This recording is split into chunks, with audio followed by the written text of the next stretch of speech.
So I went down to get the oil changed in my Jeep a couple of weeks ago. Drove away from the shop about a mile, I guess, down the road, maybe 2 miles. Starts smoking really bad under the hood. I pull over, lift the hood up, oil everywhere. I mean, just everywhere. Like a can of oil had exploded. It's all over the engine. It's running out the bottom of the Jeep onto the concrete. And I'm like, what the hell? Now, keep in mind, I am not a mechanical type guy. Like, I know how to check the oil. That's about it. So, yeah, I'm looking at it going, holy shit, what is going on here? So, I call the place that changed the oil. Now, keep in mind, I've been going to the same place for a long time, changing my oil. So, I mean, they don't really know me by first name, but I'm in the system. You know what I mean? Well, anyway, the day that I went to change the oil, the manager happened to be there. I had seen him. I think he actually checked me out when I rang out, etc. Anyway, I asked for him, Johnny. I say, yeah, let me talk to Johnny. Johnny gets on the phone. I'm like, Johnny, hey, it's Steve Urban. I was just there with my Jeep, blah, blah, blah. He goes, yeah. I know who you are. And I said, well, hey, bro, I'm like 2 miles down the road. There's oil everywhere. Like, hey, what'd you do?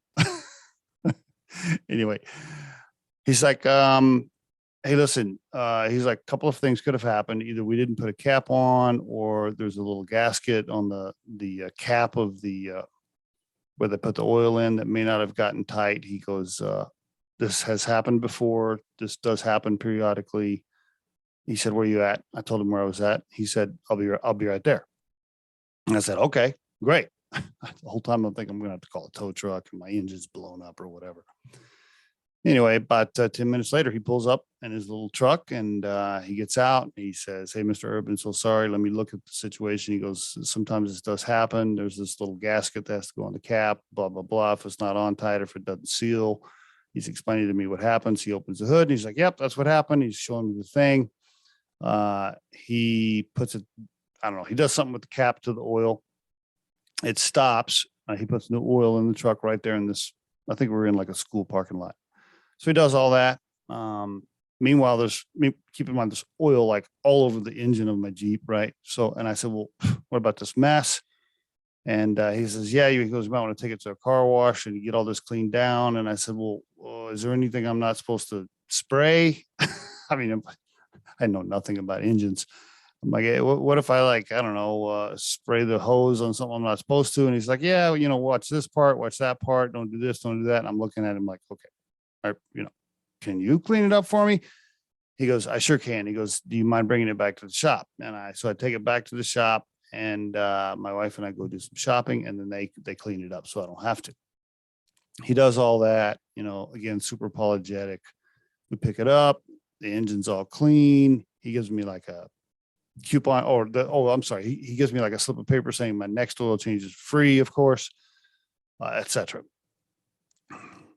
What is my point of this whole thing? Well, I'm recording this on May 21st, 2022. Rarely do I see customer service like that in today's world. It is just super rare for somebody to go out of their way, admit that they screwed up, fix it, take care of it right away, apologize, be swift about it, give me a discount on the next. I mean, I just don't see that hardly at all. I grew up in the late 70s, 80s. It was a different world back then. People would do that type of thing. I don't see it a lot today. And I was super impressed. So even though they kind of blew up my afternoon that day, which I wasn't super happy about, they won me over even more. I mean, I was already kind of a lifetime member there, right? So to speak. Now I sure am. Like I will never go anywhere else, especially if that guy's the manager there. Because I know that they're going to take care of me no matter what. So if you're in the service business or you own a company, let's say you're a manager or an entrepreneur, et cetera, and you provide some type of service to the consumer, Go out of your way when mistakes happen to fix it, own up to it, apologize, move swiftly to correct it, and you will win your customers over for life. And there is your RiderFlex tip of the day.